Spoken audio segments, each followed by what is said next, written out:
Let's put this big screen so we can see it. Nice. Okay.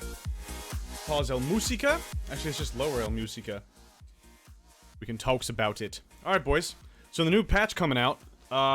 Bunch of rank stuff coming in the new act. I think the new act is set to expire, like, in a week or so. I think there's one more week, and then the new act comes out. So, according to Riot, as we near the end of Valorant Act 1, we want to lay out our plans for the competitive experience at the end of an act, and discuss new features starting in Act 2. Good. Currently in our competitive system, your matchmaking rank is very closely tied to your skill in MMR, and it can move up or down fluidly depending on if you're having a good day or bad day of competitive play. Yeah? We want you to have an accurate representation of your current skill in matches, of course. We also want to build a rank system that promotes growth and engagement over peaking at a top rank, getting anxious about losing it, and stuffing it in the fridge. Stuffing it in the fridge. Okay, let's talk about our next steps. You can tell he is going for them views because he's showing off them shoulders. What? Okay. So let's see. Let's see what we got here. Competitive Act 2 update and act ranks. The takeaway. After an act, all that matters for your rank are your 9 best ranked wins of the act, and how many wins you've gotten in the act. What does it mean that all that matters? What does that necessarily mean? So if you peak at Diamond but drop down to Gold, your act rank will only remember the good times. Take another run at Immortal and push those lower ranked games out. Oh. Okay. So I guess they're, in reality, your skill-based MMR, your ranked or whatever, is going to be consisted of your 9 best ranked wins of the act and how many of them you've gotten. Okay? Like it? So let's break down the details. Matchmaking rank will still be a close reflection of your current rating. Good. We are now introducing act ranks, which track your proven skill. This is new. Proven skill. Okay? Highest ranked win and number of competitive wins in the act. At the end of the act, your act rank will be preserved as a badge on your player card in competitive games. So like League. I guess that's similar to League. Your proven skill is your 9th best ranked win of the act to demonstrate you can consistently win at that level. That makes sense. Your highest ranked win is self-explanatory. It's the highest ranked win you have achieved in the act, right at the top of the triangle. Okay. Your act rank border is the surrounding border that evolves based on your number of competitive wins in the act. You'll also be able to review past act rank in your career tab. Okay. Oh, sick. Okay. So this is probably... So this is the one that appears at the top? Or this is just the overall? This is probably just the overall. Yo, JJ, what's up, dude? Okay, so as you play, your act rank fills with smaller triangles. Each triangle represents your ranked match, wins, gold, immortal, etc. over the course of an act based on the rank you entered the game with. Alright, that makes sense. Wins at higher ranks visually replace your lowest wins to display the best of your competitive games. For example, more wins at Radiant will push out your earliest wins at Bronze. Okay. But yeah, but how many wins actually fill up the triangle? Oh, here it is. 925. The border also changes as you hit these win thresholds, so that's not actually what I was referring to. 9, 25, 50, 75, and 100. But how many wins? I guess it just goes based on filling up the triangle, so however many wins fill up the triangle is just what it's going to be about, I guess. So however many fit is just like which games it's going to show. Or is it just the best ones? Wins at your high rank visually replace your lowest wins to display the best of your competitive games. Okay, so I guess your lower end ones would just be here. Okay. I get it. Starting in Act 2, your friends will be able to inspect your match history. Ooh. Well, that's going to cause a lot of problems. Including both your matchmaking rank and your overall act rank progress. Okay. Oh, sick. Okay, here's your act rank. Yeah, that's the point. Yeah, we're gonna get judged. We're gonna get judged heavily. You can view your progress towards your act rank badge anytime in the career page. Your act rank badge shows off your proven skill, best ranked match wins for that act. That is based on your top 9 ranked wins. Remember, you will have to prove your skill at that rank if you want to finalize it as your act rank. Okay, I understand that. For Act 1, we've decided to not award an act rank badge. Makes sense. Because we figure you want to know what you're getting into before commemorating it with a badge.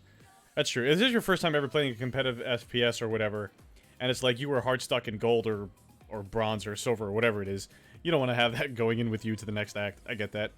Again, for Act 2, you'll be able to earn that act rank badge which memorializes your Act 2 competitive skill and will display on your player card during Act 3 competitive games. Cool. I like it. While we always plan to allow you to view your prior Act rank progress in your career tab, your Act rank badge will represent your latest Act rank and proven skill. So other players have a good indication of how you've been playing in the past 2 months. Makes perfect sense. I get that. Oh, sick. So that's what it looks like. Yo, that's dope. Yeah, so that's very much similar to League, right? That's very much similar to League's progress, where at the end of a season or whatever, it highlights your entire border of the card based on, I think, the rank that you were in. I'm pretty sure that's how it was. With each Valorant act, we plan to deliver a host of fresh content as well as balance changes. As the game evolves, we want to give both new and returning players an opportunity to jump back in and see how their skills stack up in the new act. Here's what happens at the end of an act for competitive. Your prior act rank will be saved and locked in your career tab. Cool. Act 1 competitive data will be saved. Okay, so they're not going to give you a badge or a border or anything for it, but you can go back and at least see the info that's related to Act 1 for your games. Okay. You'll be put back into an abridged placement, rightfully so. It will take 3 games to display your matchmaking red instead of the initial 5. Only 3 placement matches? I don't know if I like that. I think I like the 5. Okay, moving on. These placements are quicker, as we will reference your MMR from the prior act, so we can quickly assess your skill for the current act. I know, but even, like, if you took... Oh, this is a perfect example. Let's say you took 3 months off, or, you know, you played the first act and you grinded a certain rank for a few months, and then you stopped.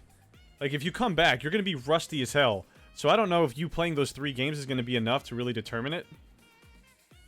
Personally, I think it should be 5, but whatever. Your rank will be a conservative placement, where we are confident you are able to compete at that skill level or higher. Typically, your match rank will land a couple of tiers below where you ended the prior act. Okay, so you end up going lower anyway, according to this, but we'll be increasing how heavily we weight performance in your early games so you can quickly improve your matchmaking rank if you play well and win. Okay. Fine, I guess. Placement games don't count toward earning your act rank. Got it. We look forward to hearing your thoughts and feedback on competitive and act ranks. As we get closer to the end of Act 2, we'll share another update on our steps for evolving the competitive experience. Right now, a couple of the top priority areas we're looking at is improving transparency and clarity into your matchmaking rank changes, along with solving some pain points for high-ranked players. We always welcome hearing from you all other features and improvements you want to see. Interesting. So you boost quickly if you do well, even out if you don't. Yeah, that's what it seems like, Lorena. I agree. Yes. Yeah. So if you did step away or whatever, it kind of evens you out then at that lower end of the tier, which is, I guess, the conservative placement. So that makes sense. One thing though that to me that doesn't address is a point that some of the higher end streamers have been talking about is once you hit Radiant, what do you do?